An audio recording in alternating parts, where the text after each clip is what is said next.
Morning mga amigo ay amiga. Andito po tayo ngayon sa Ninoy Aquino International Expressway.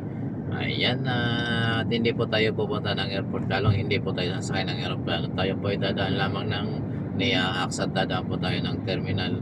Dadaan po tayo ng terminal 3 and 4 at saka ng terminal 2 at 1. Ayan, yung mga terminal po yan ay yan po ay yung airport na kung saan ay bumababa yung ating mga barka, mga aeroplano pala. Sorry. Ayan, positive lamang po tayo sa umagang ito at mega love shoutout po sa mga amigo natin dyan at sa lahat po ng amigo nating OFW at mga amigo nating subscriber. Mega love shoutout po sa inyong lahat. Ngayon po ay time check muna po tayo. Ang oras po natin ay alas 5:20 ng umaga. At susundo po tayo ng ating mga kasamaan sa trabaho. At dito lamang po tayo sa Parañaque at Taguig magpipick up ng mga pasahero. Hindi na po tayo makakarating ng Las Piñas dahil hindi po daw papasok yung ating sinusundo ron o ating kasamaan sa trabaho. Ayan, aming shoutout po sa inyong lahat habang tayo ay nagmamaneho ay nagbablog at nagtatrabaho na rin on the same time. Ayan, salamat po sa lahat ng mga sumusuporta sa ating mga channel at sa ating mga videos. Maraming salamat po sa inyong lahat.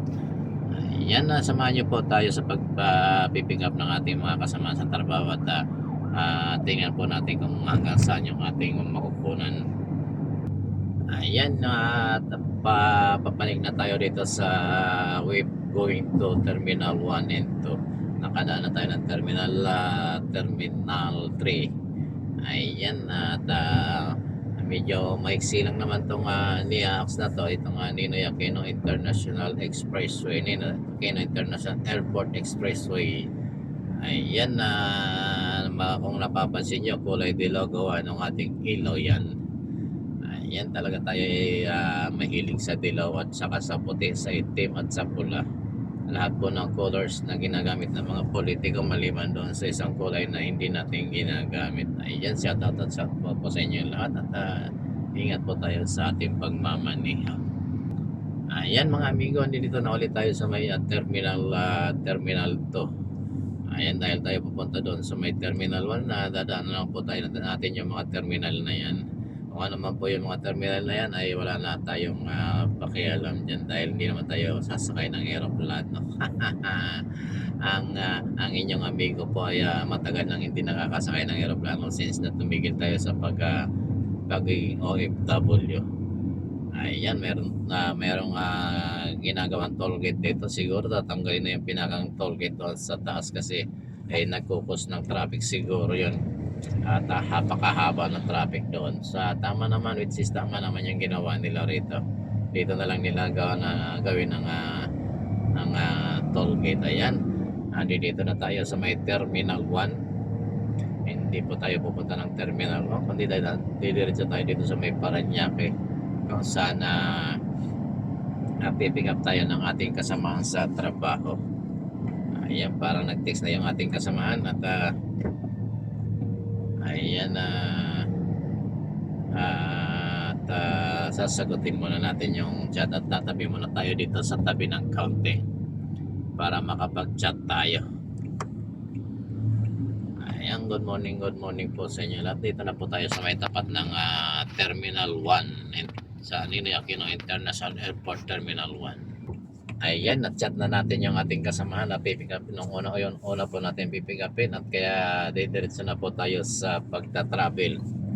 Ayan, medyo malayo-layo pa na siguro, mga 5 to 6 kilometers na lang po ang ating tatakbuhin at makakarating na tayo daw sa first pick up. At shoutout po sa inyong lahat, sa ating mga kaibigan na ayan, ang trabaho po ni Host pala ay isang shuttle driver. After ng Seattle ay meron tayong mga pinupuntahan o yung mga sinasadyang mga customer or mga client natin na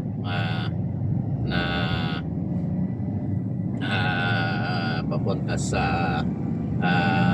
mga lugar kung saan ang mga kliyente po natin ay yung para sa livelihood program. nagkakaroon po ng visit dyan. Binivisit po natin yung mga house nila or yung mga na award na po ng mga client natin. Pinapaloob na lamang po kung ano mga nangyari sa kanilang mga negosyo. Ayan, big love shoutout po sa ating mga kliyente sa lupalop ng Metro Manila, Laguna, Cavite, Bulacan.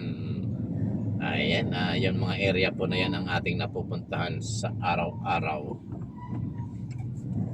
Tuloy-tuloy naman po tayo, hinarangan tayo ni dakilang truck. Ayan, nandito na po tayo ngayon sa may SNR or duty free sa may Parañaque, sa may malapit sa Santo Niño, Barangay Santo Niño, Parañaque City. Dito na po tayo dumaan kasi kadalasan po nating ruta sa umaga at kapag kumpleto po ay doon po tayo dumadaan sa may Las Piñas sa may Las Piñas at Muntinlupa. Doon po tayo nag-i-exit sa Alabang, yung doon sa tollgate ng Alabang po tayo umi-exit. Tapos dire-diretso po tayo ng Las Piñas. Sa ngayon po kasi wala yung Las Piñas pick up natin, kaya dito tayo pumunta sa may NEA-AX or Ninoy Aquino International Airport Expressway. Kaya bagong ruta po natin ito. At sana po tuloy-tuloy na yung ating mararanasang hindi pagkakaroon ng ulan sa araw-araw. Kasi mahirap naman kung kagaya na nakaraang almost 15 days tayong binigyan ng Panginoon ng tubig, kasi inihiling natin karamihan sa atin na tubig daw. Ayan, binigyan tayo ng Panginoon ng napakaraming tubig at ipagpasalamat po natin yon, lalong-lalo na doon sa mga apektado ng pag-supply ng tubig ng mga kumpanya, kung saan magkakaroon daw ng rotation yung supply ng tubig. At medyo ikinabahala natin yon kasi napakahalaga po ng tubig sa ating pang-araw-araw na kabuhayan. Siyempre kasama sa kailangan natin yan or everyday necessity natin. Kaya humiling tayo ng tubig at binigyan naman tayo ng napakarami, at sana ipagpasalamat pa rin natin yan kahit medyo maraming naapekto ang gawa ng mga lugar na binabaha dito sa Metro Manila. Ayan, hindi pa rin tapos itong LRT na to na from Baclaran yata to Cavite. Ayan, kung nakikita nyo sa taas po yan po yung LRT na biyaheng papunta ng Cavite galing ng Baclaran.